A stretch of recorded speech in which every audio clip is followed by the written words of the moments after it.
সারাদিন পরে সন্ধ্যাবেলা যে হঠাৎ এরকমই একটা খবর আসবে সেটা আমরা কখনো সত্যিই ভাবিনি। আমাদের মনের ধারে কাছেও ছিল না এরকম কিছু হতে পারে। কিন্তু ভগবানকে একটাই কথা বলার আছে যে ভগবান কেন তুমি এরকমটা করো? কী কারণে? সবাই তো কিছু না কিছু আশা করে থাকে। তো এটা করাটা উচিত না। ভগবান তুমি কি দেখতে পাও না? সত্যিই কি তুমি নেই? তোমাকে যে এত ডাকি, সবাই এত তোমাকে ডাকে, সারাদিন তোমার নাম মুখে থাকে, তাও তুমি এরকমটা কেন করো? Hello everyone, good morning. সবাই কেমন আছো? আই হোপ সবাই খুব ভালো আছো, সুস্থ আছো। বাট আমরা একদমই ভালো নেই। ব্লগটা যখন শুরু করেছিলাম তখন সত্যিই খুব ভালো ছিলাম, কিন্তু এখন খারাপ লাগছে বলতে আমরা একদমই ভালো নেই। আমার ফ্যামিলিতে অনেক বড় একটা ক্রাইসিস হয়ে গেছে, যে কারণে আমরা একদমই ভালো নেই। তো যাই হোক, ভ্লগটা যখন আমি করেছি তো সেটাকে তো আমার শেষ করতে হবে, এডিটিং কমপ্লিট করে তোমাদের কাছে আপলোড দিতে হবে। তো সেই কারণে আমি ভাবলাম যে না, ভিডিওটা আমি রেডি করি। তো ইউটিউব ক্রিয়েট ফ্যামিলি চ্যানেলে তোমাদের সকলকে জানাই অনেক অনেক ভালোবাসা আর ওয়েলকাম। আজ হচ্ছে রবিবার আর ঘড়ির কাঁটায় এখন 8:30 মতন বাজে। সকাল সকাল ঘুম থেকে উঠিনি, কারণ আজ তো রবিবারে ছুটি আছে, সেই জন্যে কিন্তু লেট করেই ঘুম থেকে উঠেছি। আর ঘুম থেকে উঠে সোজা বাইরে এসেছিলাম সবার আগে। হালকা হালকা রোদ উঠছে, আর জানো তো এই কদিন ধরে এত বৃষ্টি হচ্ছে, সারা রাত ধরে বৃষ্টি হয়েছে। কিন্তু সকালে দেখছি যে ওয়েদারটা বেশ একটু ভালো ভালো মতন আছে। ভালো ভালো মতন বলতে হালকা হালকা রোদ উঠছে, আকাশটা পরিষ্কার, মেঘ মেঘ নেই। আর তোমরা তো দেখে অনেকেই হয়তো বুঝতে পারছো যে আকাশটা কতটা পরিষ্কার, ঝলমলে আকাশ।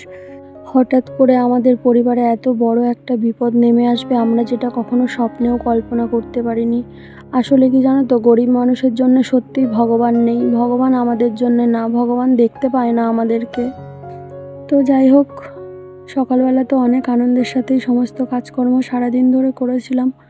তো কী সমস্যা সেটা আমি তোমাদের সাথে বলতে পারবো না, সেই জন্যই সবার প্রথমে সরি চেয়ে নিচ্ছি। তবে এটুকু তোমরা তোমাদের সাথে এইটুকু শেয়ার করলাম যে আমাদের পরিবার সত্যি সবাই খুব একটা খারাপ সিচুয়েশনের মধ্যে দিয়ে যাচ্ছে। আমরা কেউ ভালো নেই, সবারই মন মেজাজ খুবই খারাপ। তো ভয়েস ওভারটা আমি অনেক কষ্ট করে দিচ্ছি, আর আজ তো আমি ব্লগ আপলোড দিইনি, সেটা তোমরা অনেকেই জানো। যাই হোক, এই ভিডিওটা যখন আমি করেছিলাম তখন আমার মন মেজাজ সবই ভালো ছিল, সব কিছুই ঠিক ছিল। কিন্তু হঠাৎ করে এরকম একটা ঘটনা ঘটে যাওয়াতে সেই কারণে আর কি মন মেজাজ একদমই ভালো নেই। ভালো থাকার কথা না, ঠিক আছে, এমন কিছু ঘটেছে। তো যাই হোক, কি ঘটেছে সেটা আমি তোমাদের সাথে বলতে পারবো না, প্লিজ তোমরা কেউ আমার উপরে রাগ করো না। তবে এটুকু বললাম যে আমার পরিবার সত্যি খুব খারাপ সিচুয়েশনের মধ্যে দিয়ে যাচ্ছে বা আছে, এখনও ঠিক হয়নি। তবে তোমরা একটু পারলে আশীর্বাদ করো, দোয়া করো, যাতে আমার পরিবার ঠিক হয়ে যায়। যেই সমস্যাটা হয়েছে সেটা যেন খুব তাড়াতাড়ি সলভ হয়ে যায়। আর এই ব্লগটা আমি পুরোটা জানি না ভয়েস ওভার দিতে পারবো কি না। সত্যি আমার কথা বলতেও আমার যেন কেমন লাগছে। তো যাই হোক, আমি যদি ভয়েস ওভার পুরোটা দিতে পারি অবশ্যই দেবো, আর যদি দিতে না পারি তো প্লিজ তোমরা কিছু মনে করো না। ব্লগটা সবাই দেখো, আশা করব সবাই দেখবে। তো সকালবেলা ঘুম থেকে উঠে তো কি করলাম সেটা দেখলে। তারপরে সোজা চলে এসেছিলাম এইদিকে দাদার ঘরে, দাদার বিছানাটা রেডি করতে। আর আমাদের ঘরে হচ্ছে মাম্মাম ঘুমাচ্ছিল, সেই কারণে আমাদের বিছানাটা তুলিনি। মাম্মাম বলল যে আমিই তুলে নেব। ও তোলে মাঝে মাঝে, ও লেট করে ঘুম থেকে উঠলে ওই বিছানা গুছিয়ে ফেলে। তো যাই হোক, দাদার খাটের মধ্যে না ভীষণ ধুলো পড়েছিল। ওই যে আমাদের পুচকুটা বাড়িতে নেই, ও যখন বাড়িতে ছিল তখন এখানে ওখানে হাত দিত, তো আর নোংরা দেখলেই সঙ্গে সঙ্গে মোছা হয়ে যেত। আর ঘরের বউ বাড়ি না থাকলে যা হয় আর কি। আর জানোই তো আমি সবসময় তো সময় করে উঠতে পারি না, আমারও তো ঘরের কাজ বাইরের কাজ সমস্তটা একসঙ্গে মিলিয়ে থাকে। তো যখন সময় পাই তখনই দাদার বিছানা ঠিক করে দিই, ঘর ঝাড় দিয়ে দিই, সময় পেলে দিই। আর সব সময় তো ও ঘরে থাকলে আমি থাকি না, আমি থাকলে ও থাকে না, এরকম একটা ব্যাপার। তো যাই হোক, দাদার বিছানাটা গুছিয়ে দিলাম। আর খাটের মধ্যে কিছু ধুলো টুলো পড়েছিল খাটের গায়ে, সেগুলোও মুছে টুছে পরিষ্কার করে দিলাম। আর অলরেডি আমার অনেক আগে ঘর একবার ঝাড় দেওয়া হয়ে গেছে, কিন্তু তখন দাদা ঘুমাচ্ছিল। তো দাদা ঘুমালে আমি দাদাকে ডাকি না, কারণ দাদা জানো তো সারা রাত প্রায় 2-3টে পর্যন্ত জেগে অনেক কাজ করে, সেই কারণেই আমি ডাকিনি। তো ভাবলাম যে ও উঠলে ওর বিছানাটা গুছিয়ে দেবো। তো উঠে গেছিলো, তো সেই জন্য বিছানাটা গুছিয়ে দিলাম। আর এইদিকে বাজার থেকে নিয়ে এসেছে পরোটা। তো আজকে পরোটার সাথে ছিল তোমার চিকেনের কারি ছিল, আর কি এনেছে দেখতে হবে। আমি তো অতটা পছন্দ করি না, তবে যদি ভালো লাগে হয়তো একটুখানি খাবো। তো পরোটাটা আমার ভীষণ পছন্দের, পরোটা খেতে আমি ভালোবাসি। তো খাই না, খুব কম, মানে সেই 6 মাসে 9 মাসে একদিন খাওয়ার মতন এরকমই খাই। সেই লাস্ট কবে খেয়েছিলাম তোমরা ব্লগে দেখেছো, আবার এই আজকে এনেছে, আজকে খাবো একটু। খিদে খিদে পাচ্ছে সকাল থেকে, সেই জন্য আর কি ভাবছিলাম যে একটু পরোটা খেলে ভালো হবে, খিদেটা চলে যাবে। তো যাই হোক, এই খাবারটা খেয়ে নিই আমরা। আর আজকে রান্না হবে, কি রান্না হবে চলো তোমরা তাহলে ব্লগটা দেখতে থাকো, দেখলেই জানতে পারবে আজকে কি রান্না হবে।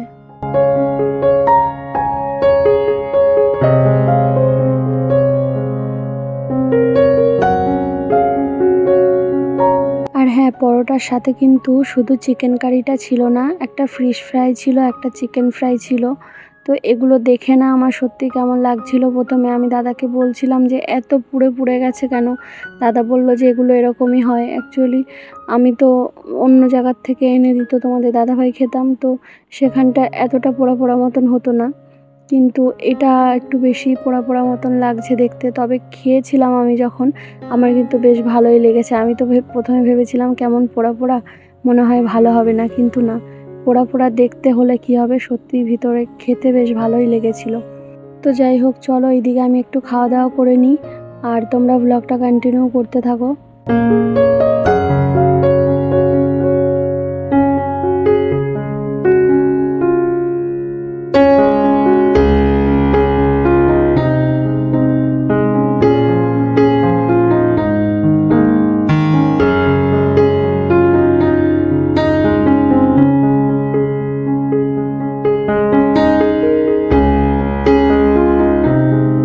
প্রথমবার খাবারটা মুখে দেওয়ার সাথে সাথেই না পুরো খাবারের ওই যে ঝাঁঝটা, মানে আমার নাক টাকড়ায় উঠে গেছিলো, তো ভীষণ অসুবিধা হচ্ছিলো। তারপরে আবার আস্তে আস্তে ঠিক হয়ে গেছে, তো তারপরে আমি আবার খাচ্ছিলাম। আর আজ জানো তো বিরিয়ানি রান্না করব, কারণ হচ্ছে অনেক দিন হয়েছে বিরিয়ানি হয় না। ছেলে মেয়ে এই জন্য বারবার বায়না করছে যে মাম্মাম আজকে একটু বিরিয়ানি করো। তোমাদের দাদাভাই বাড়িতে নেই, সেই জন্য আমার মনে হচ্ছিলো যে না, ও আসলে করব, কিন্তু ছেলে মেয়ে এত বায়না শুরু করেছে যে না করলে হবে না। সেই জন্য সবাই বলছে যে হ্যাঁ তাহলে আজকে বিরিয়ানিই হোক। তো সেই জন্যই বিরিয়ানি করব বলেই কিন্তু সমস্ত কিছু রেডি করে নিয়েছি। এদিকে বিরিয়ানির চালও বসিয়ে দিয়েছি, ভাতটাও প্রায় নামানোর মতন হয়ে গেছে, একটু পরেই ভাতটা নামিয়ে দিতে হবে। আর এত বড় ডেস্কে তো আমি অ্যাকচুয়ালি উবুর দিতে পারবো না, তো সেই জন্যই ভাইকে বলেছিলাম, তো ওই জন্য ভাই উবুর দিয়ে দিচ্ছে। আর আমি এদিকে প্রেস্তা করার জন্য পেঁয়াজগুলোকে ফ্রাই করে নিচ্ছিলাম। সরি, একটু ভুল হয়ে গেল ভয়েস ওভার দিতে গিয়ে। অ্যাকচুয়ালি মন মেজাজ ভালো নেই, তো এই কারণে একটু ভুল হয়ে গেল। এখন তো সবে মাত্র আমি তেল দিচ্ছি, এখনও পেঁয়াজও দিইনি, অথচ বলে ফেললাম যে প্রেস্তা করছি, মানে প্রেস্তা বানাচ্ছি। তো এখনই কিন্তু দিলাম পেঁয়াজটা। আর চলো তাহলে আমি প্রেস্তাটা করে ফেলি, আর তোমরা ভিডিওটা কন্টিনিউ করো। আশা করব সবাই স্কিপ না করেই ব্লগটা কন্টিনিউ করবে, আর এইভাবে একটু ভালোবাসা দিতে থাকো, সাপোর্ট করো। আর জানো তো পেস্তা যখন মানে ফ্রাই করা হয় তখন না একটু চিনি দিতে হয়, তাহলে পেস্তার কালারটাও সুন্দর আসে আর একটু বেশ মচমচে টাইপের হয়। তো সেই কারণেই আমি একটু হালকা করে চিনি দিয়ে দিয়েছি, আর আমার বেশ ভালো লাগে একটু চিনি দিলে। তো যাই হোক চলো আমি রান্নাটা কমপ্লিট করি। তবে এখন তরকারিটা করব না, আরও পরে করব, কারণ ওইদিকে 2-3 বালতি জামা কাপড় আমি ভিজিয়ে এসেছি। তো আগে সেগুলো কাচবো, কাচাকুচি করে স্নান টান করে তবেই কিন্তু একবারে আমি রান্নাটা করব। আর আমার ভাতটা হয়ে গেছে, সেই কারণে ভাবলাম যে পেস্তাটা করে রেখে দিই, ওই জন্য ওটা রেডি করে রেখে দিয়েছি। তো আমি এইদিকে জামা কাপড় সব কেচে নিয়ে চলে এসেছি। তো চলো আমি জামা কাপড়গুলো সবটা মেলে দিই, আর তোমরা ব্লগটা কন্টিনিউ করো।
আজ কিন্তু অনেকটা জামা কাপড় কাচাকুচি করলাম। এই যে দেখো সব জামা কাপড়গুলো কেচে মেলে দিয়েছি।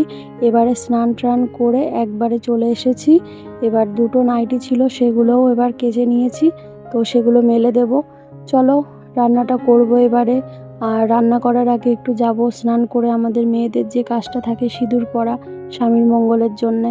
আর তোমাদের দাদাভাই যেহেতু দূরে আছে, তো আমার তো কি বলবো, আরও আগে মনে হয় কখন সিঁদুরটা পরবো। এটা আমার মন বলে যে সিঁদুর পরলে স্বামীর মঙ্গল হয়। আমি জানি না সত্যি কি মিথ্যে, তোমরা জেনে থাকলে অবশ্যই কমেন্টে জানিও। তো যাই হোক, ও ভালো থাকুক, সুস্থ থাকুক আর তাড়াতাড়ি করে বাড়িতে চলে আসুক, কারণ সত্যিই মন মেজাজ ভালো নেই। ব্লগটা যখন করেছিলাম তখন তো মন মেজাজ খুবই ভালো ছিল, কিন্তু এখন একদমই মন মেজাজ ভালো নেই। ও যদি থাকতো মনটা হয়তো আরেকটু ভালো থাকতো। যাই হোক, ও চলে আসবে, খুব তাড়াতাড়ি আসবে, তোমরা দেখতে পাবে তোমাদের দাদাভাইকে। আর এই যে এখন সিঁদুরটা পরে নিচ্ছি, সিঁদুর পরে নিয়েই কিন্তু সোজা আমি রান্নাঘরে চলে যাব। আর ঠাকুরের পুজোটা আজকে আমি দেবো না, আজকে মাম্মাম বলেছে আমি দেবো, তো সেই কারণেই কিন্তু আজকে ঠাকুরের পুজোটা আমি আর দেবো না। আর মাম্মাম অলরেডি স্নান করতে চলে গেছে ওপরের বাথরুমে, ও স্নান করে এসে ঠাকুরের পুজো দেবে। তো চলো তোমরা ভিডিওটা কন্টিনিউ করো। আর ভয়েস ওভারটা জানি না কতক্ষণ দিতে পারবো, কারণ সত্যি ভীষণ কষ্ট হচ্ছে, ভালো লাগছে না জানো না একদম আজকে। তো কাল সন্ধ্যে থেকেই ভালো লাগছে না, কি করব, ভালো না লাগলেও তো ভালো লাগাতে হবে। আসলে কি জানো তো, যারা কাছে থাকে তারা তাও কোনো বিপদ আপদ হলে যেতে পারে, গিয়ে ছট করে গিয়ে দেখতে পারে, কিন্তু যারা আমরা দূরে থাকি তারা তো মন করলেও যেতে পারি না। এটা যে কতটা যন্ত্রণাদায়ক, কতটা কষ্টদায়ক, একটাবার চোখের দেখা দেখতে পারলে তবুও না একটা শান্তি লাগে মনে, যে না যাই হোক এসেছি দেখছি। কিন্তু দূরে থাকলে না একটা অস্থিরতা কাজ করে, মানে একটা মনের মধ্যে যে কি হয়, কি যন্ত্রণা কষ্ট, সেটা কাউকে বোঝানো যায় না। আর বিশেষ করে এরকম একটা সময় তোমাদের দাদাভাই নেই পাশে, সেই জন্য তো আরও বেশি মানে খারাপ লাগছে। তো চলো আমি এদিকে রান্নাটা কমপ্লিট করে ফেলি, অলরেডি অনেকটা বেলাও হয়ে গেছে, 1:50 বাজে ঘড়ির কাঁটায় এখন। তো রান্নাটা না হলে কিন্তু খাওয়া দাওয়া করতে পারবো না, তো সেই জন্য চলো আমি আগে রান্নাটা কমপ্লিট করে নিই।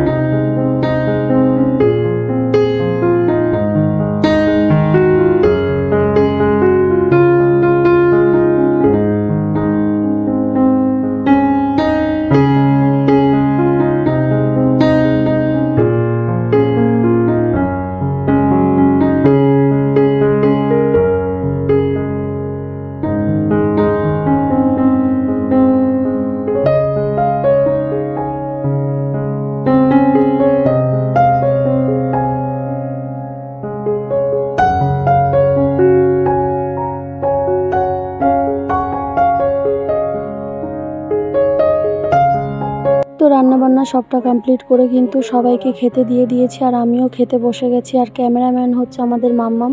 তো চলো আজকের ব্লগটা এখানেই শেষ করছি। সবাই খুব ভালো থেকো, সুস্থ থেকো। আর আমার মন মাইন্ড ঠিক হয়ে গেলে অবশ্যই রেগুলার তোমরা যেমন ব্লগ পেতে, ভিডিও পেতে, তেমন রোজই পেতে থাকবে। আর লাইভেও যাব, আজ জানি না লাইভে যেতে পারবো কিনা, তবে চেষ্টা করব। আর মন মেজাজ ঠিক হয়ে গেলে আসবো। তো চলো আজকের মতো টাটা।